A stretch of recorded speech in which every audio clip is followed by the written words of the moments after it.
All right, let's talk Enterprise Financial. We just dug through their Q4 2025 earnings call, and there's a really interesting story here. See, management is pitching this incredible, resilient franchise, but the market? Well, the market just isn't fully buying it yet. So what's the holdup? Let's get into it. So here's how we're going to break it all down for you. First, we'll hit the headline numbers, the big results versus what Wall Street was expecting. Then we'll dive into management's franchise-proof pitch. After that, we have to talk about the elephant in the room, that one lingering credit question. Then we'll look at their guidance for the year ahead. And finally, we'll wrap it all up with our take and even a trade idea. Okay, first up, the headline numbers. And honestly, on the surface, this was kind of a mixed quarter.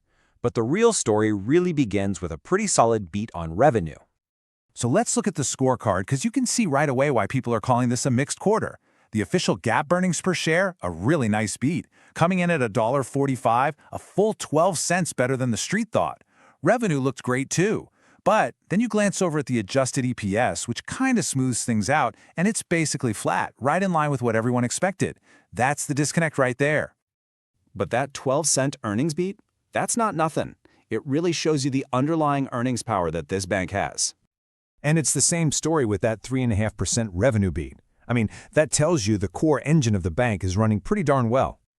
Okay, but if you're a long-term investor, this is the number management is absolutely screaming from the rooftops. 11% year-over-year growth in tangible book value. You can think of that as the real fundamental worth of the bank for its shareholders. And trust me, this is the absolute cornerstone of their entire pitch. And that leads us perfectly into our next section, management's whole franchise-proof pitch. They're trying really hard to get investors to stop thinking about them quarter to quarter and instead see them as this, long-term compounding machine. And here it is, straight from the CEO, Jim Lawley. He's basically saying, hey, look, our model has been churning out over 11% tangible book value growth for 14 years straight. He's practically begging Wall Street to just zoom out, ignore the short-term noise, and look at that incredible long-term track record. So how'd they back that up this quarter? Well, first off, their net interest margin, their core profitability, was incredibly strong at 4.26%.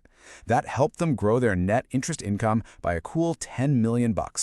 On top of that, they were super disciplined with their pricing, and they wrapped up an acquisition in Arizona and Kansas that's already paying off. So solid execution all around.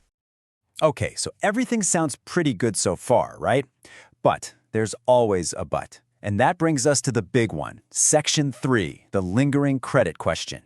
This is the issue that just hangs over the stock, and it's what every single analyst wanted to talk about on the call. Yeah, that franchise story is great and all, but you just can't get away from this question. What is going on with the elevated non-performing assets? We're talking about loans that have gone bad. This right here is the entire bear case in a nutshell. And this chart, wow, it just lays it all out, doesn't it? Right now, those NPAs are sitting at 0.95% of assets. But where they want to be, their historical comfort zone, is way down at 0.35%. I mean, that is a huge gap. So the market needs to know, is this just a blip, or is this the new ugly normal? Now, to be fair, management didn't dodge the question. They gave a very specific roadmap. Apparently, this whole mess is tied to one big real estate relationship in Southern California. So, step 1, they got a court ruling in their favor. Step 2, they took control of most of the properties. Step 3, they're already in talks to sell 5 of them. They literally said they have a clear path to get this cleaned up in the next quarter or 2. But you know what that is? It's a classic show-me story. And the clock is officially ticking. Okay, so with that problem on the table, let's look ahead. Section 4, what's the guidance for 2026? What should we expect? So here are their big targets for next year. They're looking for balance sheet growth of 6 to 8% and loan growth in the mid-single digits. But here's the really impressive part. They're guiding to a net interest margin of about 4.20%. And get this, that number already bakes in 3 potential rate cuts from the Fed. That's a huge statement of confidence. It tells you they're pretty sure they can protect their profitability no matter what happens with interest rates.